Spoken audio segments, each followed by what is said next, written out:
اعوذ باللہ من الشیطان الرجیم بسم اللہ الرحمن الرحیم۔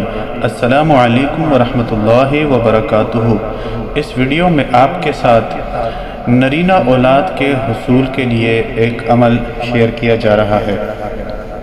ایسی عورت جس کے ہاں اولاد نرینہ نہ ہوتی ہو، یعنی لڑکے پیدا نہ ہوتے ہوں، صرف لڑکیاں ہی پیدا ہوتی ہوں، تو اسے چاہیے کہ 7 روزے رکھے اور روزہ افطار کرنے کے بعد اسم پاک یا مصورو 21 مرتبہ بمائے 7 مرتبہ درود ابراہیمی پڑھے تو انشاءاللہ العزیز اس کے گھر فرزند صالح پیدا ہوگا۔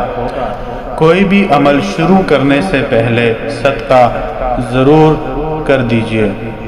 ویڈیو کو آگے اپنے چاہنے والوں کے ساتھ شیئر کیجیے تاکہ آپ کو بھی صدقہ جاریہ کا ثواب مل سکے۔